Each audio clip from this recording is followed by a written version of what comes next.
Teman-teman di sini pernah nggak sih kepikiran kenapa gelembung di air itu penting? Contohnya di minuman bersoda atau di proses pengolahan air. Kenapa gas itu harus dipaksa masuk ke dalam cairan? Halo semuanya, perkenalkan saya Aisyah dari kelompok 6 yang terdiri dari Rafa, Zaidan, Kila, dan juga Fatir.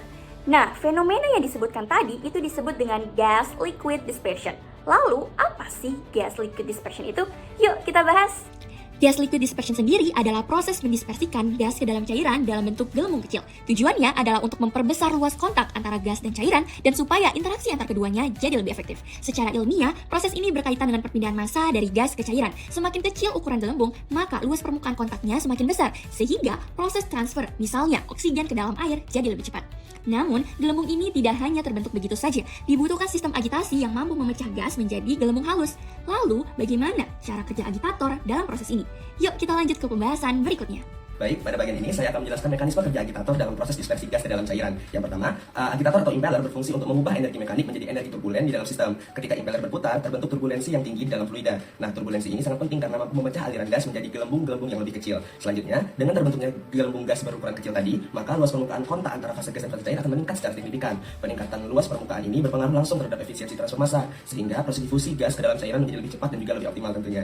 Nah, kemudian jika dilihat dari jenis impeller, terdapat dua peran utama. Yang pertama, pada impeller aliran radial seperti Royston turbine, fluida didorong ke arah samping atau horizontal. Hal ini menghasilkan turbulensi dan gaya geser yang tinggi, sehingga sangat efektif dalam memecah gelembung gas dan mendispersikannya. Sedangkan pada impeller aliran aksial seperti marine propeller, fluida didorong sejajar dengan poros, menghasilkan aliran yang lebih merata dan membantu distribusi gelembung ke seluruh bagian tangki. Selain itu, agitator juga bekerja secara sinergis dengan sparger, yaitu alat yang digunakan untuk memasukkan gas ke dalam cairan. Gas yang keluar dari sparger akan ditangkap oleh impeller, kemudian dipecah dan disebarkan ke seluruh volume fluida. Melalui kombinasi antara turbulensi, pemecahan gelembung, dan juga peran jenis impeller, serta distribusi oleh aliran fluida, proses dispersi gas dapat berlangsung secara efektif. Hal inilah yang memastikan bahwa gas tidak hanya tercampur, tetapi benar-benar terdispersi secara merata, sehingga perbedaan konsentrasi antara gas dan cairan dapat mendorong proses difusi secara maksimal. Jadi, inti dari mekanisme ini adalah bagaimana agitator menciptakan kondisi yang memungkinkan gas terpecah dan tersebar, serta berinteraksi secara optimal dengan cairan tersebut.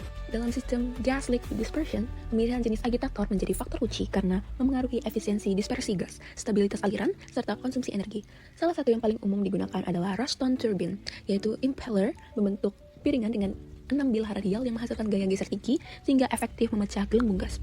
Namun, impeller ini membutuhkan daya besar dan distribusi gasnya kurang merata di bagian bawah tangki.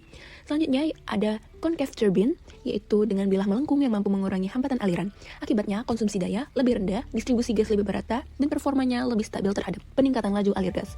Kemudian yang terakhir ada gas inducing impeller, yang bekerja dengan menghisap gas dari headspace melalui poros berlubang, sehingga mampu mendaur ulang gas yang belum bereaksi dan meningkatkan efisiensi pemanfaatan gas. Dengan demikian, pemilihan agitator tidak hanya ditentukan oleh kemampuan memecah gelembung, tetapi juga efisiensi energi dan stabilitas hidrodinamika saat kondisi operasi berubah. Sekarang kita masuk ke bagian yang sangat penting dalam perancangan alat proses, yaitu parameter desain dan perhitungan daya. Langkah pertama dalam mendesain sistem ini adalah mengetahui seberapa besar volume cairan yang akan kita proses. Rumusnya cukup sederhana. Kita menggunakan pendekatan volume silinder dengan rumus V sama dengan Pi kali R kuadrat kali H, di mana kita mengalihkan luas alas tangki dengan kedalaman cairan atau liquid depth-nya. Selanjutnya kita harus tahu jenis aliran di dalam tangki tersebut, apakah laminar atau turbulen. Untuk itu, kita perlu menghitung Reynolds numbers-nya. Rumusnya adalah Reynolds number sama dengan diameter impeller kuadrat dikali kecepatan putar dikali densitas dibagi viskositas. Jika hasil Reynolds number lebih dari 4100, maka aliran kita adalah turbulen. Parameter terakhir yang paling krusial adalah menentukan berapa besar daya atau power yang dibutuhkan motor pengaduk kita. Kita menggunakan rumus P sama dengan NP kali Rho kali N pangkat 3 kali D pangkat 5 per G. Di sini yang namanya power number, nilai ini biasanya didapat dari grafik berdasarkan jenis impeller yang kita pakai, misalnya turbine Royston dan nilai Reynolds number yang sudah kita hitung tadi. Dengan menggabungkan semua parameter ini, mulai dari volume, karakteristik aliran, hingga daya pengaduk, kita bisa memastikan proses dispersi gas ke dalam liquid berjalan optimal dan efisien. Oke, nah dalam praktik industri, dispersi gas ke dalam cairan bukan hanya sekadar pencampuran, tetapi sangat menentukan efisiensi dari perpindahan massa, keberhasilan reaksi, dan juga kualitas produknya. Nah, oleh karena itu, desain sistem pengadukan harus disesuaikan dengan kebutuhan spesifik dari proses. Nah, contohnya pada proses fermentasi seperti produksi bioetanol atau antibiotik. Oksigen perlu didispersikan dalam bentuk gelembung kecil dan merata agar transfer massa optimal dan mendukung pertumbuhan dari mikroorganismenya. Nah, contoh lain dalam proses hidrogenasi, pengadukan harus cukup turbulen untuk mendispersikan gas tanpa merusak katalis atau membentuk vortex yang berlebih. Nah, sementara itu pada pengolahan limbah cair, aerasi digunakan untuk meningkatkan oksigen yang terlarut. Nah, desain yang kurang tepat akan menurunkan efisiensi sekaligus meningkatkan konsumsi energinya itu sendiri.